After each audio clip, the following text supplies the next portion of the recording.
Bueno, continuando con nuestro club de lectura, estamos con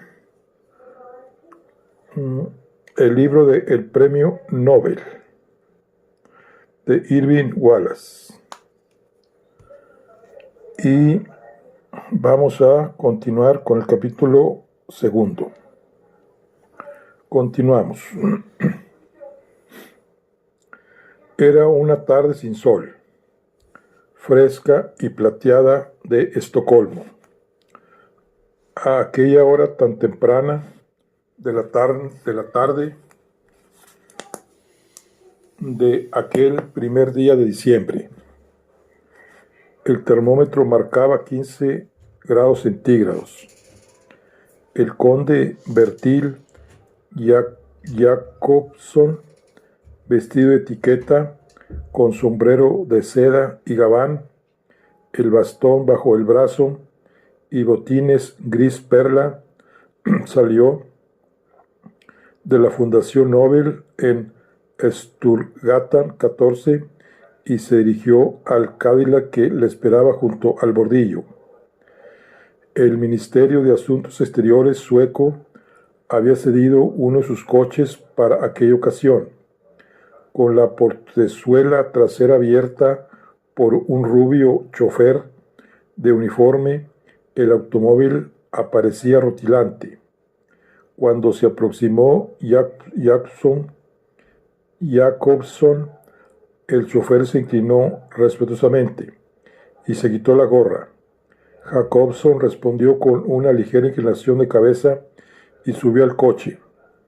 Se acomodó en un rincón del mullido asiento posterior, ocupado ya en gran parte por Ingrid, Paul y Carl Adolfo Kranz.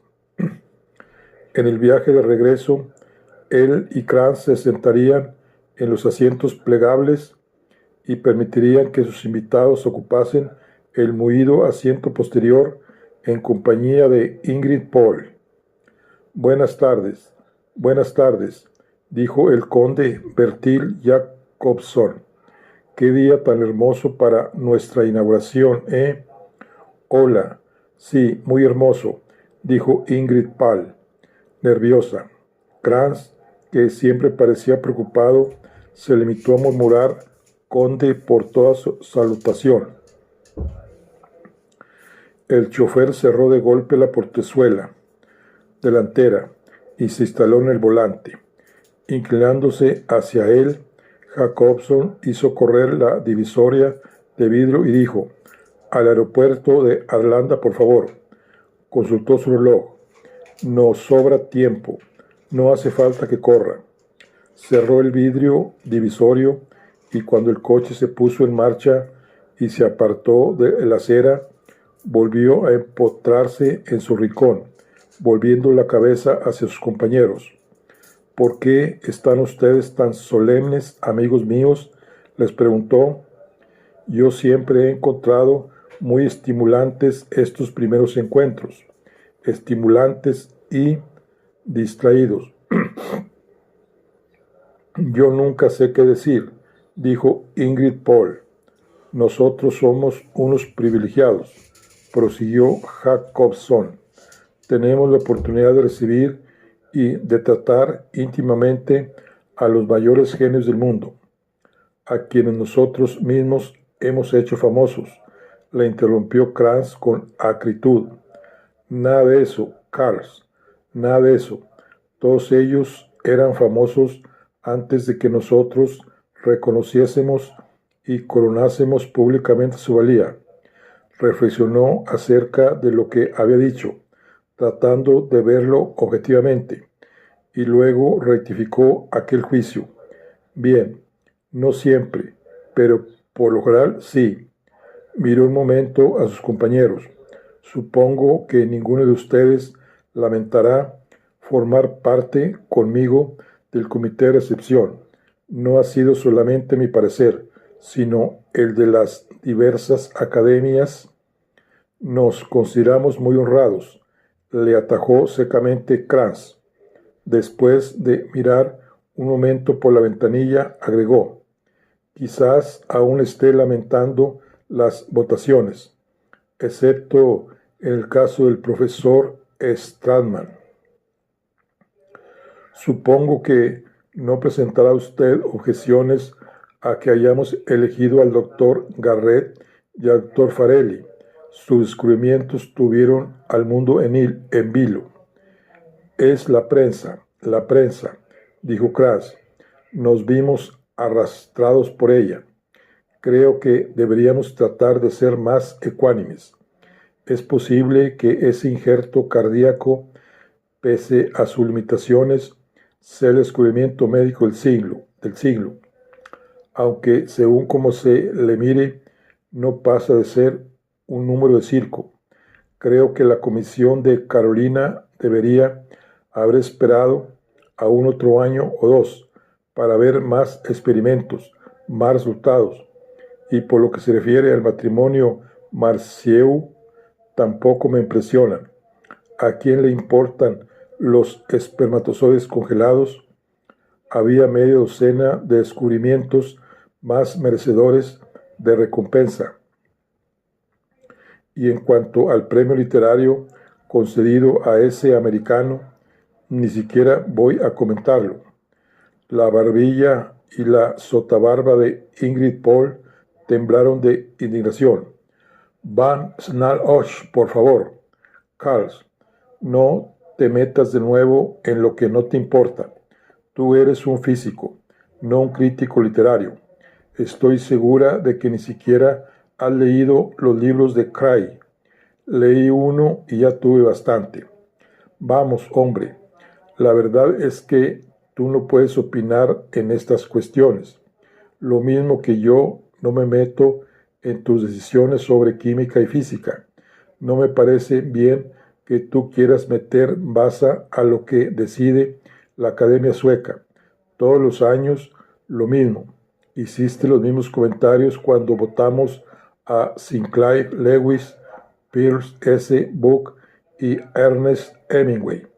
¿Por qué siempre presentas objeciones cuando se trata de americanos? ¿Por qué solo estuviste contento cuando salieron elegidos Eucken, Heise y Hauptmann, tus idolatrados alemanes? Kranz apretó fuertemente los labios. Si vamos las cosas a ese terreno, no quiero seguir discutiendo contigo. Luego se volvió hacia la ventanilla. Ingrid Paul abrió con irritación su bolso cubierto de perlas y buscó los cigarrillos y la boquilla para distraerse. Jacobson, que había escuchado la discusión con disgusto, decidió no meterse en ella. Cuando llegaron a los suburbios septentrionales de Estocolmo, después de haber recorrido la primera parte de su carrera de 35 kilómetros hasta el aeropuerto de Arlanda, Jacobson comprendió que no podía permanecer al margen de aquella discusión, al menos interiormente. Le correspondía la misión en su calidad de miembro más antiguo del comité de recepción de la Fundación Nobel de velar por sus buenos modales y por su unidad de acción. Durante 10 días, desde aquella tarde hasta la ceremonia que se celebraría la tarde del 10 de diciembre, los tres vivirían juntos y convivirían con sus distinguidos invitados, los ganadores de los premios que venían a recibirlos desde muy lejos. Cualquier nota de discordia o de disensión entre ellos ante sus invitados, la prensa o el público sería una desgracia. Jacobson decidió que en el caso de que surgiese otra discusión como aquella, él no se quedaría fuera de ella o al margen, sino que actuaría para terminarla en el acto. Se censuró por haber influido cerca de las academias para que Kranz e Ingrid Paul formasen parte con él del comité de recepción, absorbido con los preparativos que tuvo que realizar durante los 16 días transcurridos desde que se cruzaron los telegramas a Francia, Italia y Estados Unidos, olvidó el antagonismo que existía entre ambos. Como de costumbre, los preparativos representaron un trabajo abrumador. Por una parte, las cartas detalladas que se enviaron a los ganadores. Por otra, los horarios y los programas. Por último, las reservas de las mejores suites del Grand Hotel. Y se olvidaba aún de la prensa. En medio de toda aquella febril actividad, correspondió a Jacobson recomendar a las academias los nombres de 2 de sus miembros que le acompañarían a recibir a los ganadores. Como no tuvo tiempo de someter el asunto a una madura reflexión, Jacobson indicó los nombres de Krantz e Ingrid Pohl, que fueron los primeros que le vinieron en mente. Su elección fue aprobada al instante. Cuando esto ocurrió, hacía algunas semanas, esta elección le pareció excelente, pues los consideraba a ambos por separado y no los vio en aquel momento como colaboradores entre sí y consigo mismo. Ambos eran sendas eminencias en sus respectivas disciplinas, o así le parecía. Entonces, mirando con el rabillo del ojo a sus compañeros, tratando de hallar una confirmación al primer juicio que le merecieron, intentó verlos con los ojos de sus distinguidos visitantes extranjeros. Ingrid Pohl, sentada a su lado, daba enérgicas chupadas a un cigarrillo John Silver, colocado en una boquilla de ébano. Un sombrero floreado ocultaba casi todo su cabello ceniciento. Su cara enorme, de facciones aplastadas y mofletudas, parecía un sonrosado montón de pasta aún no amasada. Bajo su sotabarba pendían muchos collares de diversas piedras de colores. Aquella mujer, semejante a un gran budín, tenía su cuerpo informe embutido en un vestido azul de las dimensiones de una tienda de campaña. Se parecía mucho, solía decir Jacobson con frecuencia, a Madame Elena P. Blavatsky, la teósofa rusa con quien su padre se fotografió en Londres a últimos del siglo pasado. Aunque su expresión de aquellos momentos era ceñuda, pues aún seguía bajo los efectos de su discusión con Krantz, solía ser de un natural agradable, casi bonachón, que respiraba la ingenua sencillez y dulzura suecas. Como Jacobson quería que un miembro de su comité de recepción estuviese versado en literatura, como gesto de respeto hacia Andrew Craig, escogió a Ingrid Pohl sin vacilar. No solo era una persona muy leída, sino que además era el único premio Nobel sueco que aún vivía. Estos laureles, Ingrid ganó el premio Nobel de Literatura, le conferían un gran valor propagandístico.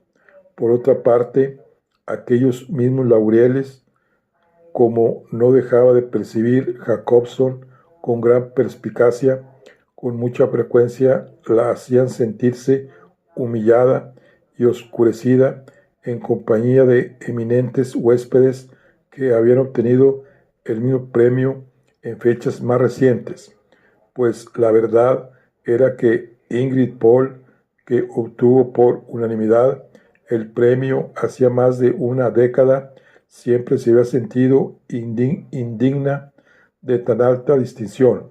Sus novelas, bellos poemas en prosa, consagrados a su amada Suecia, jugosos y frescos paisajes desprovistos de vida y en los que no se movían personajes, fueron distinguidas con preferencia a otras obras mucho más trepidantes y memorables, por su vitalidad debidas a la pluma de grandes autores internacionales.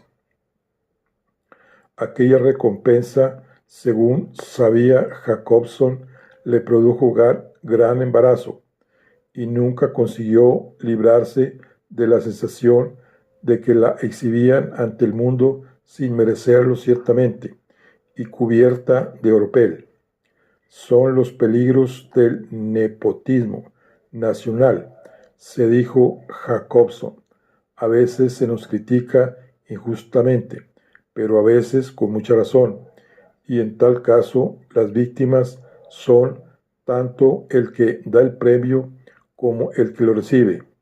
Una docena de autores escandinavos habían recibido el Premio Nobel de Literatura, además de Ingrid Pohl, mientras que Marcel Proust, George Meredith, Thomas Hardy y Joseph Conrad no alcanzaron en su vida el preciado galardón.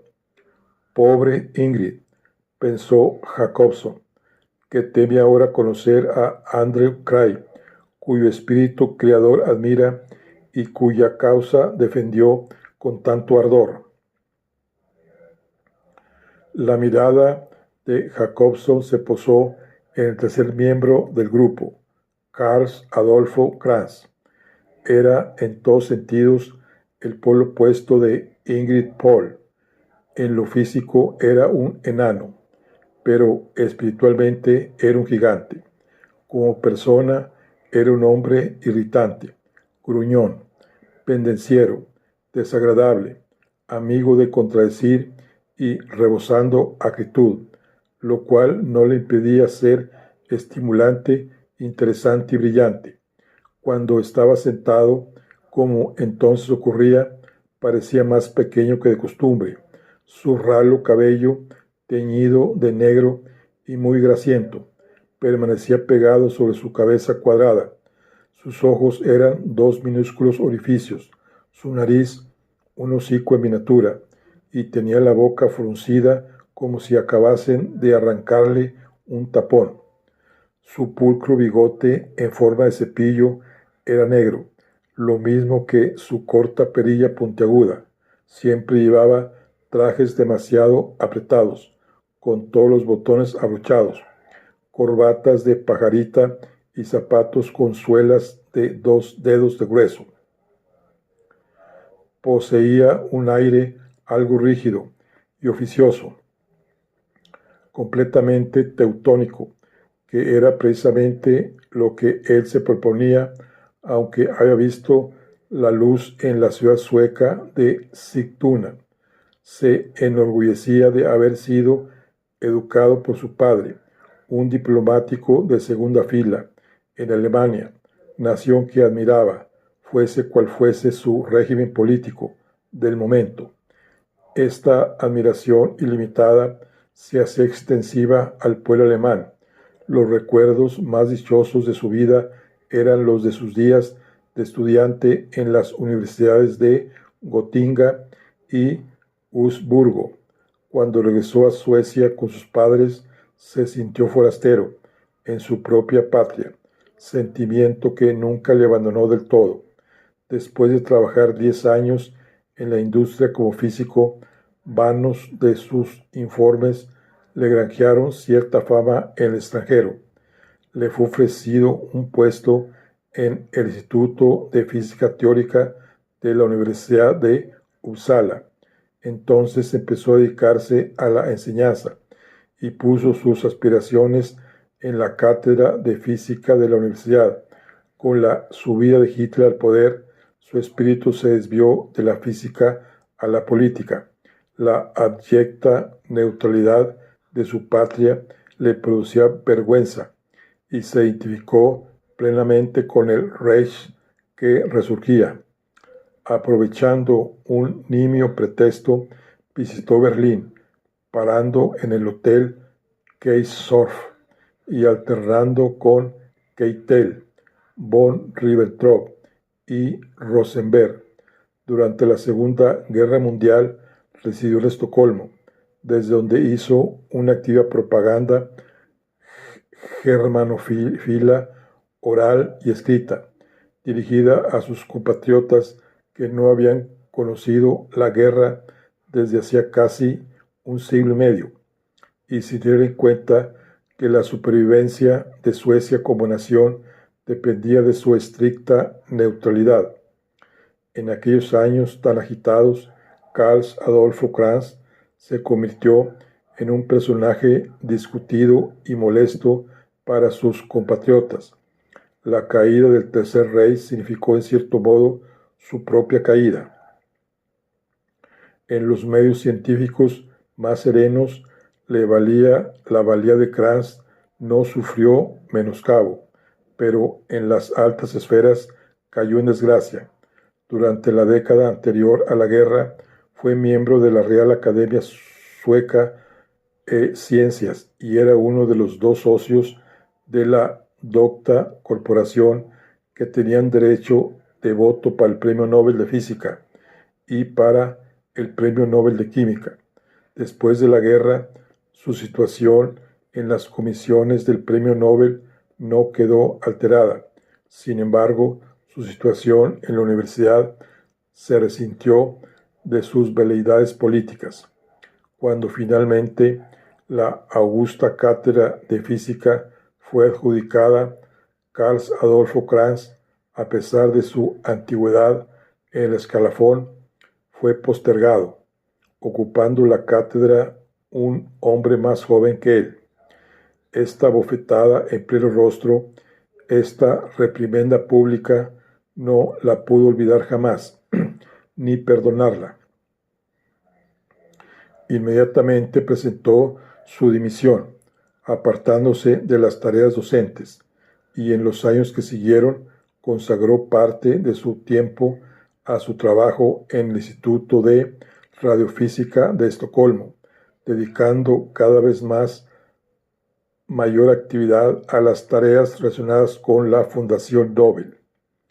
A pesar del turbio pasado de Kranz y de su tornadiza personalidad, Jacobson se fijó en él para el puesto de tercer miembro del comité de recepción, a causa de la amplitud y variedad de sus conocimientos.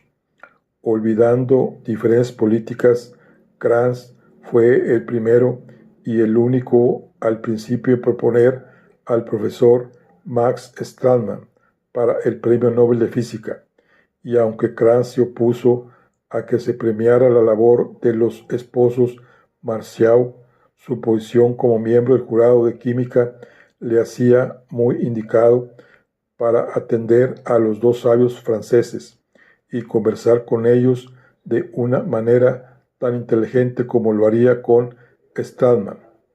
Jacobson pensó en solicitar al Instituto de Carolina que le cediese uno de sus miembros para formar parte del comité de recepción, pero un cuarto miembro convertiría al grupo en algo difícil de manejar, y su presencia parecía innecesaria teniendo en cuenta que Kranz poseía también muy amplios conocimientos de fisiología y medicina, y así fue Kranz el designado para formar el comité, junto con la señora Paul y Jacobson, pero al observar entonces al quisquilloso y avinagrado físico, Jacobson empezó a abrigar serias dudas sobre lo acertado de la elección.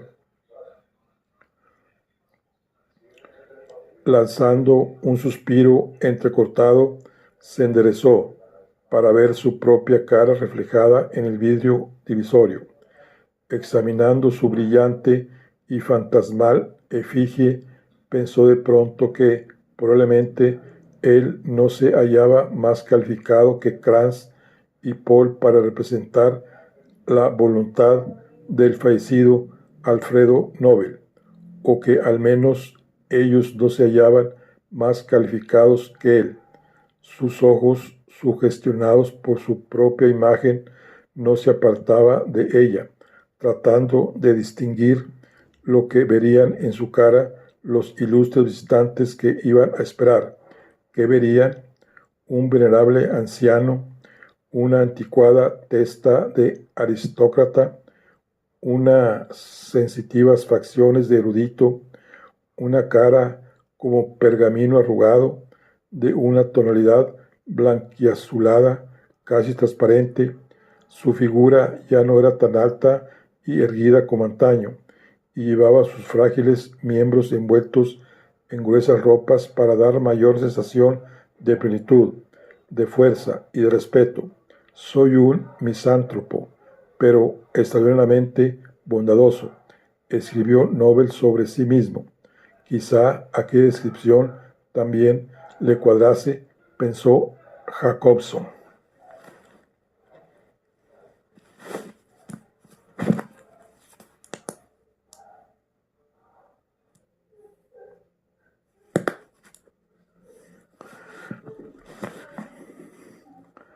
El anciano cerró los ojos y la imagen desapareció. Recordó con sorpresa que su juventud había transcurrido en el siglo pasado. El mundo de aquella tarde era el mundo de los hombres del mañana. Pertenecía realmente a él. Sin embargo, ¿quién tenía más derecho a aquel mundo que él mismo? Se dijo que él representaba la continuidad. Después de todo, ¿cuántos vivían aún que pudiesen recordar todos aquellos largos años desde los primeros premios Nobel de 1901, Röntgen, Van T. Hoff, Behrens, Prudhomme, Dunant, Passy, hasta los ganadores de aquel año, Stratman, los esposos Marcial, Garrett, Farelli y Cray? ¿Y quién podía citar aún las palabras oídas personalmente de Alfredo Bernardo Nobel, que ahora figuraban grabadas en la fundación, cuando no era más que un impresionable adolescente que acompañaba a su padre con una misión protocolaria realizada por encargo de la Casa Real? Tuvo el privilegio de hallarse en presencia de Alfredo Nobel por lo menos una docena de veces, primero en París y después en el solitario Hotel de San Remo en 1896, año que fue el último de la vida de Nobel, en vista de que Jacobson heredó una gran predisposición para las tareas de organización y la diplomacia. Pasó a seguir los destinos de la Fundación Nobel desde 1900, año que precedió al de los primeros premios.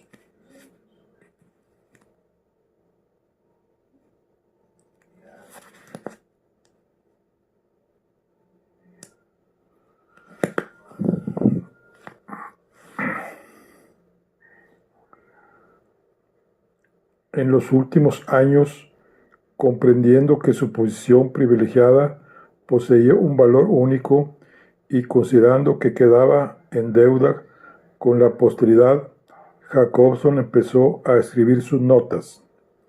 En realidad se trataba de sus memorias del pasado, mezcladas con apuntes del presente, en las que refería las votaciones secretas de las distintas academias Nobel, impresiones, anécdotas y actividades de los diversos laureados, descripciones de los actos y ceremonias, todo lo cual constituía un conjunto inapreciable de datos para la historia.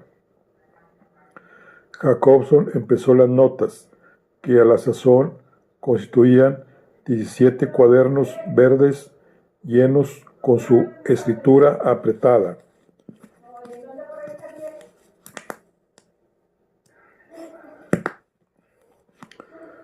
17 cuadernos verdes llenos con su escritura apretada.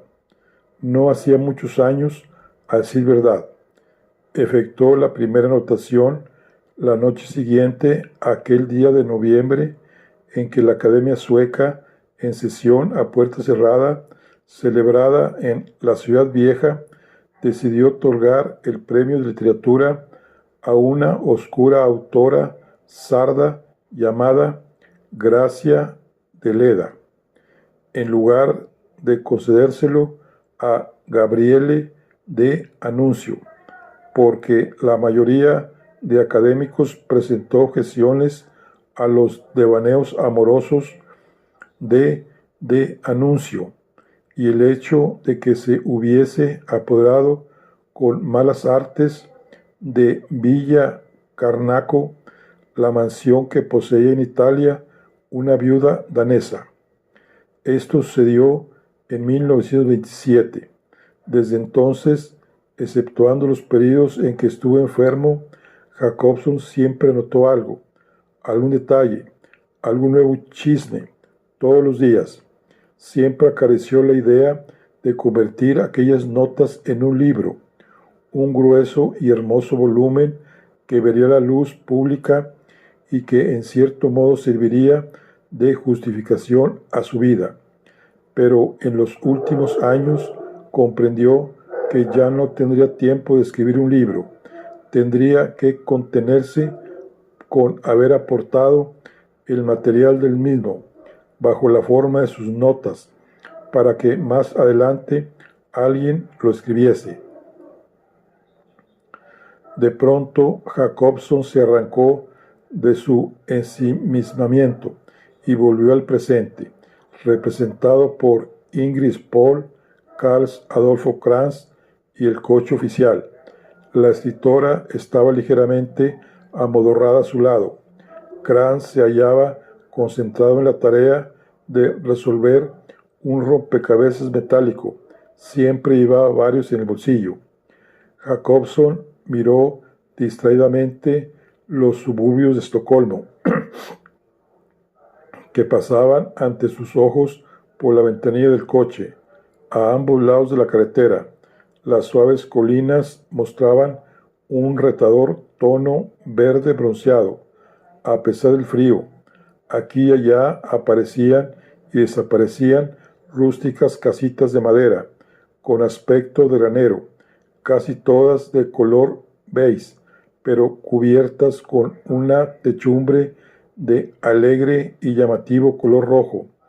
Como amaba aquella tierra, con sus lagos resplandecientes, sus abetos y bosques primitivos, con sus vastos espacios abiertos, llenos únicamente por el cerúleo cielo escandinavo, soldado a la tierra verdeante en el infinito horizonte. A decir verdad, pensó, aquel era el dominio de Ingrid Pohl. En sus pequeños volúmenes había reivindicado sus derechos mediante la adopción y el amor. En el fondo, él era un hombre de la ciudad, se dijo Jacobson. Solo dejaba el capullo urbano en diciembre, durante aquellas ocasiones, para experimentar siempre una renovada sorpresa ante la belleza de la campiña y el deleite que su contemplación le producía. Y todos los años, por diciembre, se prometía volver al campo, de excursión o de vacaciones, pero al llegar enero, este firme propósito se había evaporado y él volvía a formar parte integrante de la metrópoli. Bertil, la voz de Ingrid Pohl, lo arrancó de sus sueños. Se volvió al instante, prestando atención. La escritora ya se había despabilado e introducía un nuevo cigarrillo en la boquilla para encenderlo a continuación. Él esperó a que hablase. Bertil, repitió ella, tosiendo a causa del humo. Aquí estamos los tres, y yo ni siquiera conozco el programa. ¿Es muy agotador? ¿Te refieres al programa de recepción? En absoluto. Rebuscó el interior de su gabán, luego el bolsillo de su chaqueta, y sacó una hoja doblada de papel cebolla. Mientras la desplegaba, observó que Kranz también demostraba interés. Aquí está, dijo Jacobson. Lo leo en voz alta. Sí, por favor, dijo Ingrid Paul. Yo no puedo leer en un vehículo en marcha. Jacobson se acercó la hoja abierta a la cara. 1 de diciembre, o sea, hoy, a las 2:25 de la tarde, el doctor Claudio Marcial, con su distinguida esposa, doctora Denise Marcial, por Air France en el aeropuerto de Arlanda. Esta tarde a las 7, el doctor Carlo Farelli y señora por las líneas aéreas escandinavas, también Arlanda. 2 de diciembre, o sea, mañana, a las 8 de la mañana, el profesor Max Stallman. Y a las 8 de la mañana, se quejó Ingrid Paul, se merece que vayamos a recibirlo a cualquier hora, barbotó Kranz. Y su sobrina se apresuró a seguir leyendo Jacobson en tren desde Gothenburg, estación central, a las 12:35 de mañana al mediodía. El doctor John Garrett y su distinguida esposa, por las líneas aéreas escandinavas, aeropuerto de Arlanda. En el mismo avión de Copenhague vienen Mr. Andrew Kreis y su cuñada. Kranz refunfuñó. ¿Su cuñada? ¿Y también tenemos que correr con todos sus gastos? Es viudo, respondió Ingrid Paul con aspereza. ¿Quieres que venga solo? Por favor, interpuso Jacobson. Terminó de examinar la hoja, luego la dobló y la puso sobre sus rodillas. Como he dicho, Mr. Cray vendrá en el mismo avión que los Garrett, y estos son todos. Por lo tanto, Ingrid, nuestras tareas de recepción habrán terminado mañana a primeras horas de la tarde. Volvió a guardarse el papel en el bolsillo interior de la chaqueta. Desde luego, después tendremos que desempeñar algunas pequeñas misiones, pero estoy seguro de que serán muy agradables. Y como de costumbre, el Ministerio de Asuntos Exteriores nos cede a varios de sus más hábiles y enérgicos agregados para que nos echen una mano cuando tú y Carls queráis descabezar un sueñecito. El matrimonio francés que vamos a recibir ahora mismo me son absolutamente desconocidos, dijo Ingrid Paul. ¿Puedes darme algunos datos, Bertil? Jacobson se cogió de hombros. No hay mucho que decir. Ambos esposos son químicos de gran renombre y valía. A pesar de lo que diga Kors, su descubrimiento ha merecido los plácemes de todo el mundo, exceptuando los recortes de periódico de París, principalmente artículos sobre su obra e interviews con ellos. No tengo detalles sobre su vida particular. En cuanto a sus tareas científicas, indicó con la cabeza a Kranz, creo que eso es más de la incumbencia de Kars. Por un momento, los gruesos dedos de Kranz dejaron de accionar el rompecabezas metálico.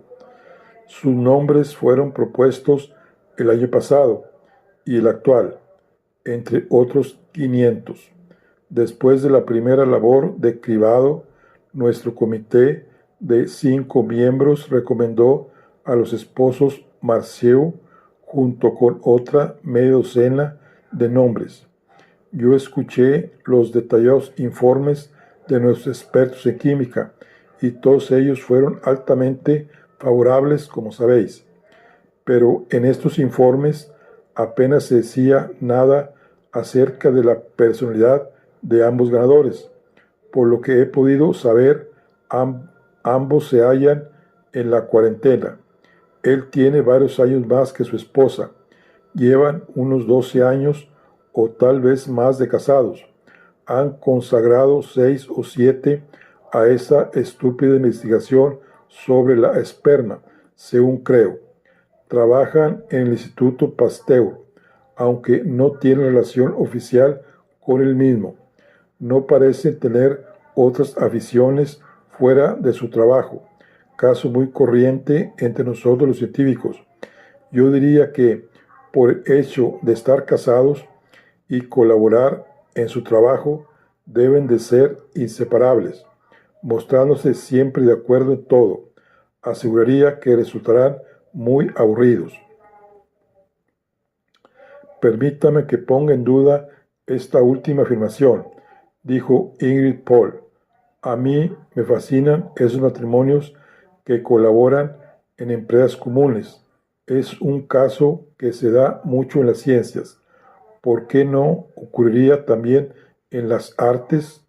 ¿Os imagináis una comedia escrita por Anna y William Shakespeare o una novela debida a la pluma de Charles Dickens y Catalina o un cuadro pintado por Mette Sophie y Paul Gauguin?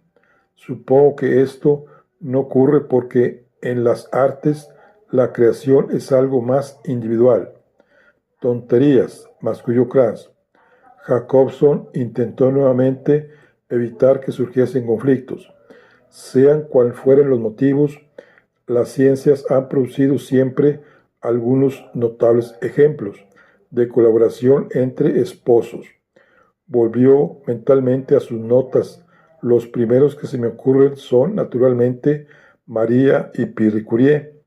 Ambos obtuvieron el premio de física en, vamos a ver, sí, en 1903, junto con el profesor Henri Becquerel, por sus investigaciones sobre los fenómenos de radiación. Según recuerdo, los esposos Curie obtuvieron una cuarta parte del premio para cada uno de ellos y Becquerel la otra mitad. Recuerdo la decepción que sentí al enterarme de que los esposos Curie se hallaban tan agotados por su exceso de trabajo que no podrían asistir a la ceremonia. El embajador de Francia en Suecia acudió en su lugar a recoger la recompensa. ¿No va esto contra la letra de los estatutos?, preguntó Ingrid Paul. Yo creía que había que asistir personalmente, o de lo contrario se perdía todo derecho al premio. En efecto, dentro del plazo de 10 meses, si el ganador del premio no hiciese efectivo antes del 1 de octubre del año siguiente el importe del cheque extendido por la autoridad del premio, de acuerdo con las normas dictadas por el Consejo de Albaceas, en tal caso el importe de dicho premio revertirá al fondo principal. Así reza el reglamento, dijo Jacobson. Sin embargo, los Curie se presentaron el verano siguiente en busca del premio en metálico, cuando sus derechos aún no habían finiquitado. 8 años después, como es sabido, cuando María Curie ya había enviudado, le concedimos otro premio, esta vez de química. Creo que ella ha sido la única persona que ha obtenido 2 premios Nobel. Este segundo premio, observó Kranz, se le concedió por el mayor descubrimiento en química, desde el oxígeno. Podríamos decir que con él nos dio el átomo, tal como lo conocemos.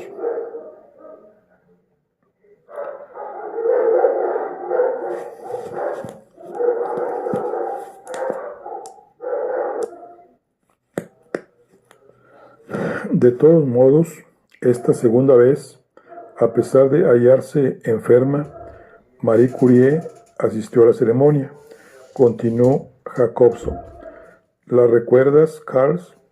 Aunque no, eso ocurrió antes de tu época. Era una cuarentona, una mujer solitaria, pero encantadora y consagrada a su carrera.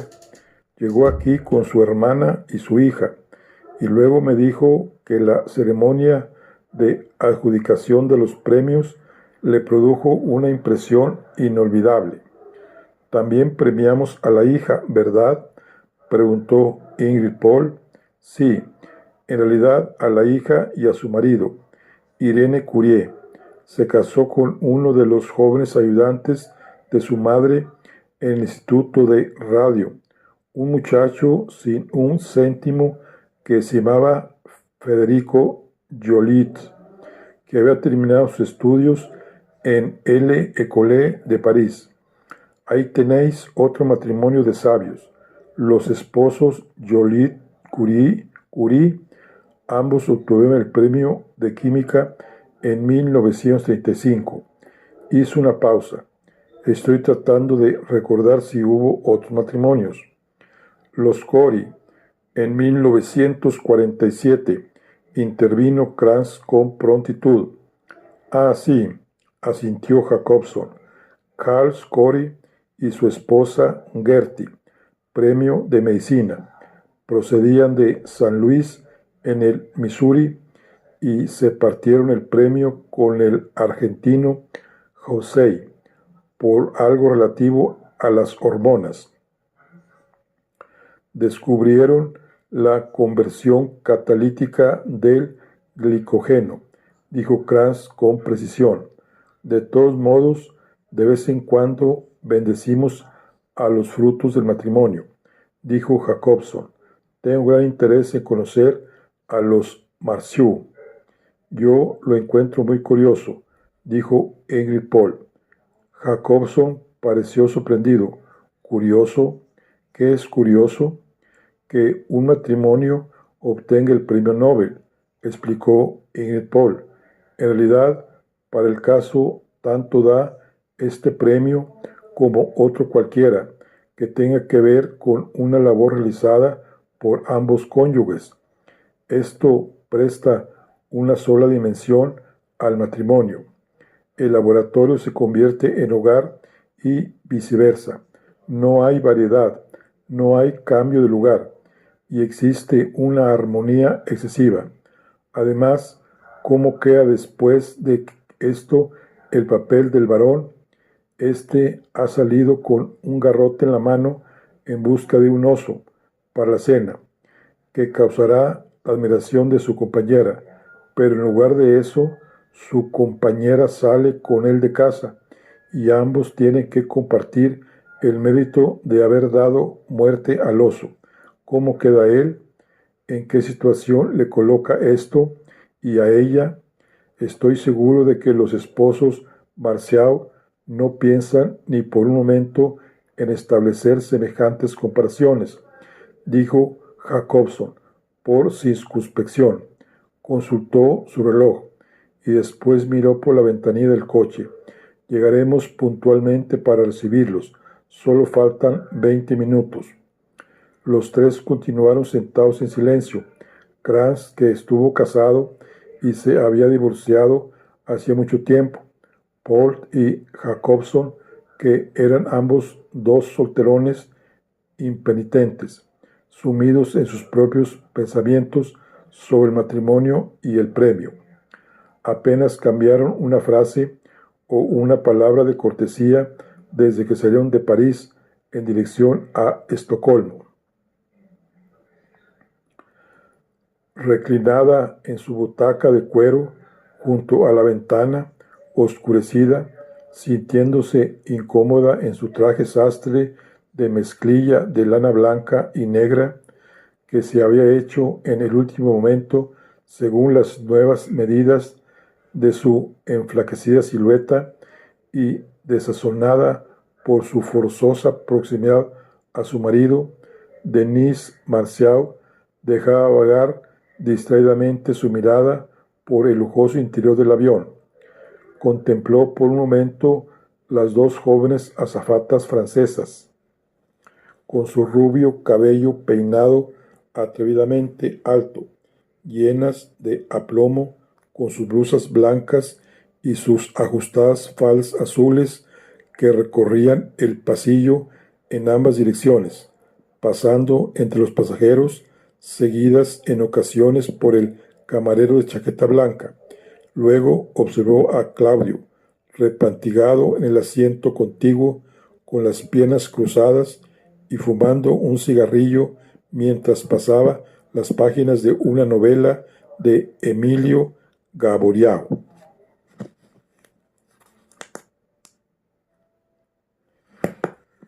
No le miró de hito en hito solo con el rabillo del ojo, pues no se atrevía a mirarle a la cara.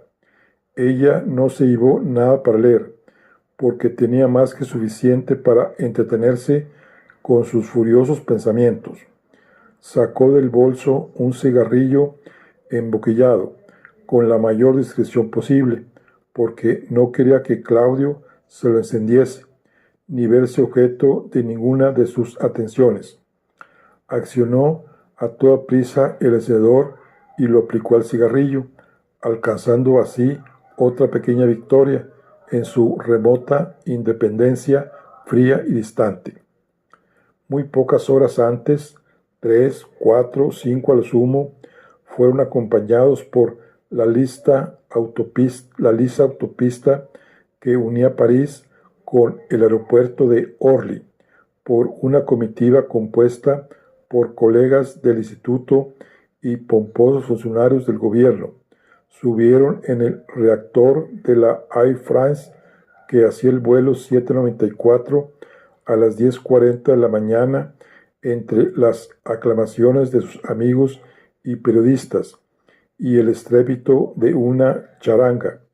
Cuando ascendieron la escalerilla del avión, los fotógrafos gritaron que les dejasen impresionar una última placa. Ella permitió que Claudio la tomase por el brazo, la fachada exclusivista del matrimonio, mientras posaban para los fotógrafos. En cuanto penetraron en el avión, ella se desasió bruscamente. En el período silencioso y aislado que se inició cuando el aparato despegó para elevarse, solo cambiaron algunos monosílabos. ¿Estás cómoda, Denise? Oh, oui.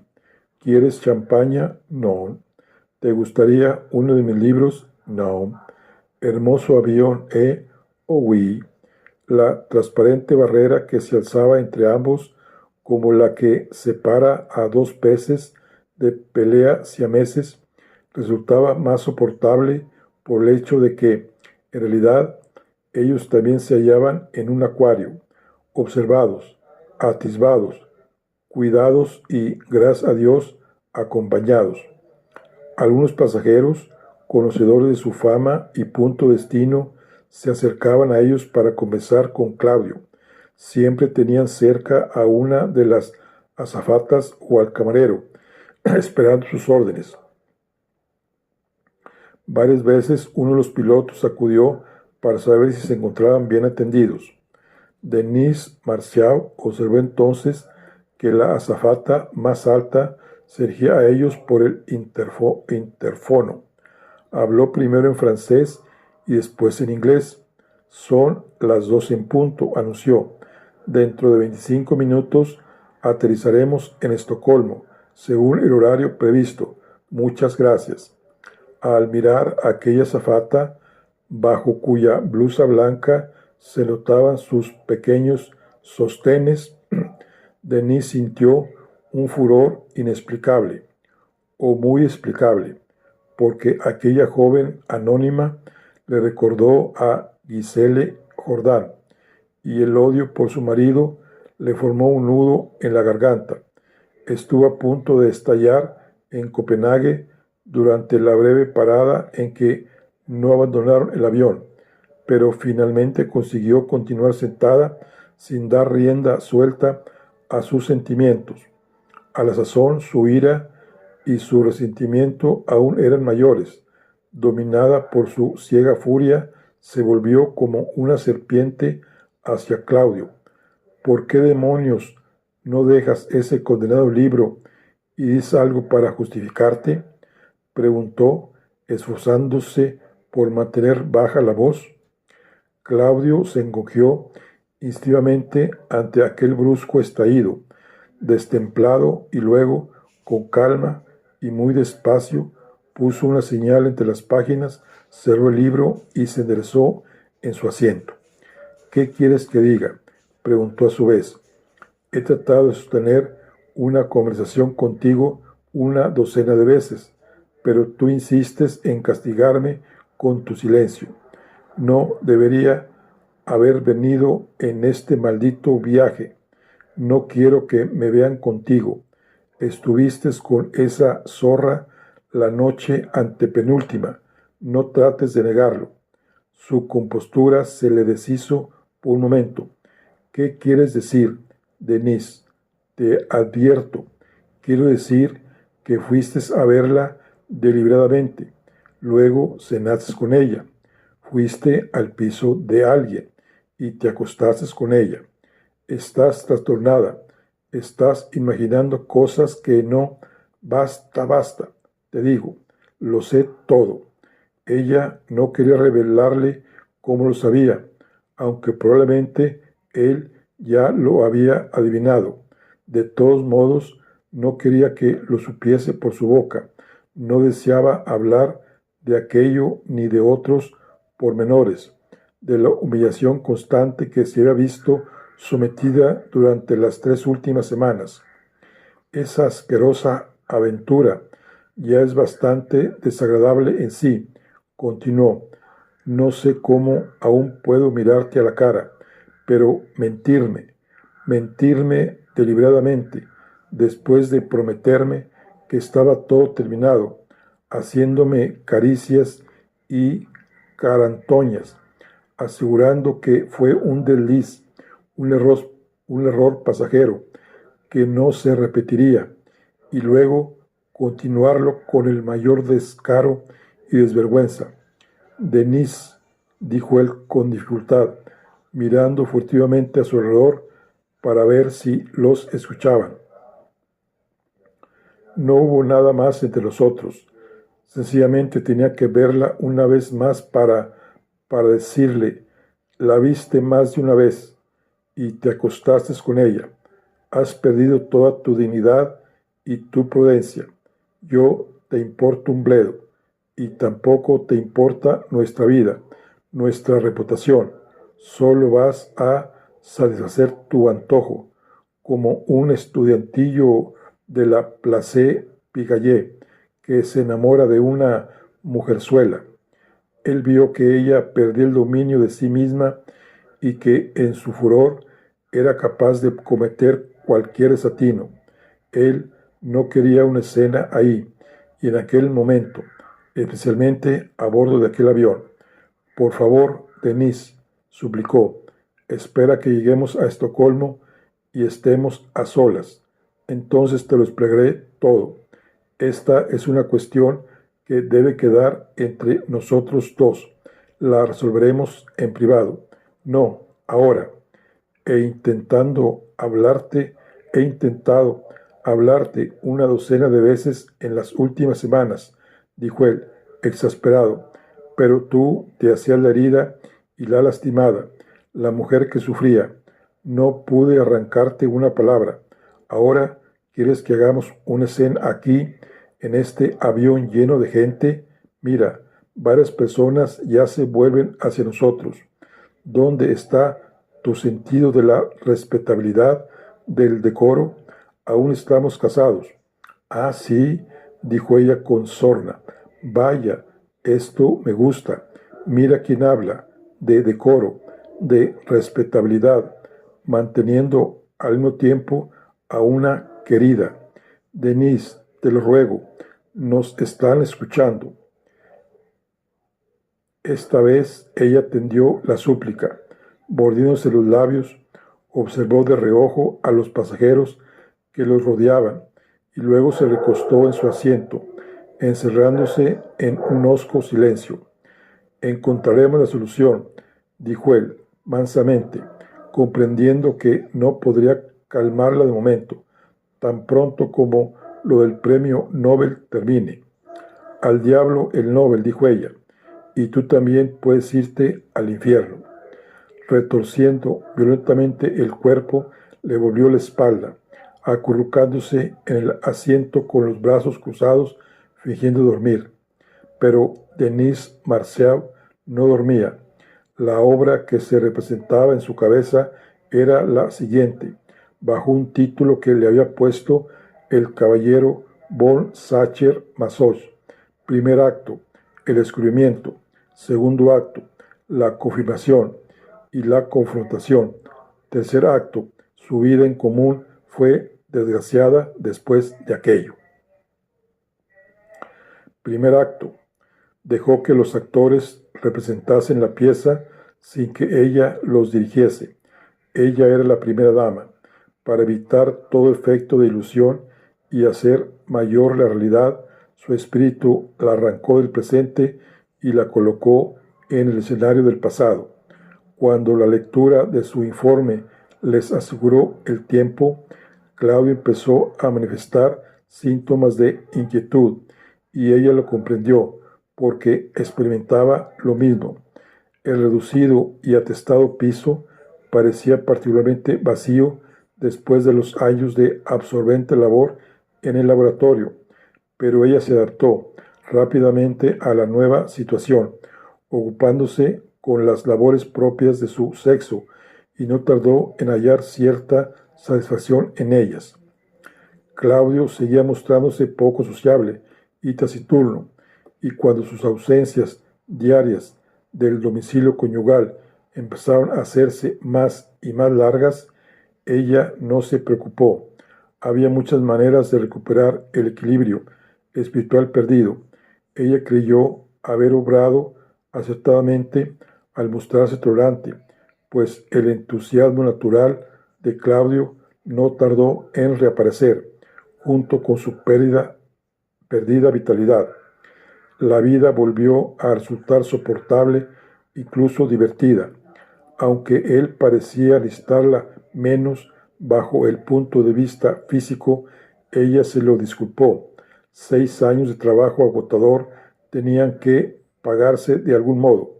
Además, él se mostraba afectuoso y atento, lo cual le resultaba muy agradable. Un día se dijo, cuando estuviese completamente restablecido de su agotamiento físico, podría darle más. A veces, al ver el buen humor que mostraba después de pasar la velada en un restaurante o en el club con algunos de sus amigos, ella pensó que Claudio estaba acariciando un nuevo proyecto, una nueva empresa, que era lo que ella más ansiaba.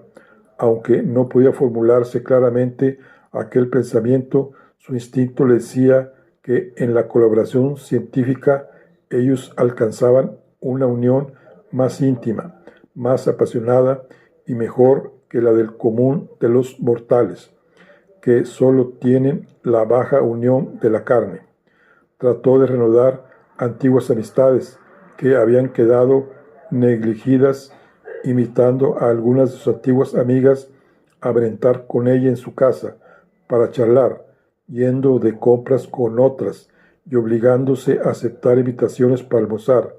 Por lo tanto, no le sorprendió en lo más mínimo que una antigua condiscípula suya de la Sorbona, con la que había revivido últimamente los antiguos tiempos, la telefonease para invitarla a tomar el té la tarde siguiente en Rumpelmayer, establecimiento de moda de la Rue de Rivoli.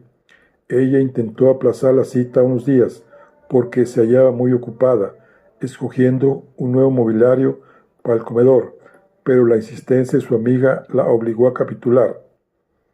La tarde siguiente, a las 4 en punto, Denise se encontró con su amiga, Madame Cecilia Moret, ante el mostrador de los dulces, en el vestíbulo de Rumpelmayer.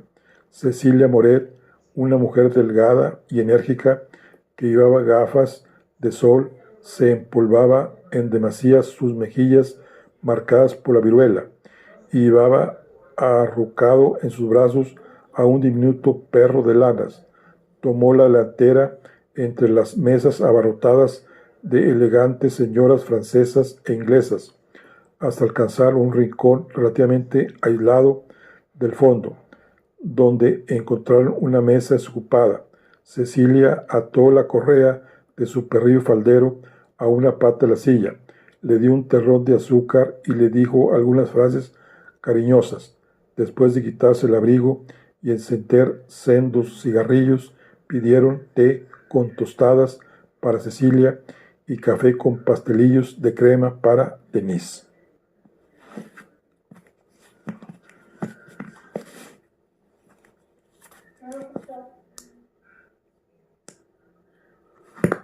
Bueno, aquí concluimos la charla de hoy. Estamos en nuestro club de lectura con el libro de El Premio Nobel de Irving Wallace. Nos vemos en la siguiente. Hasta luego.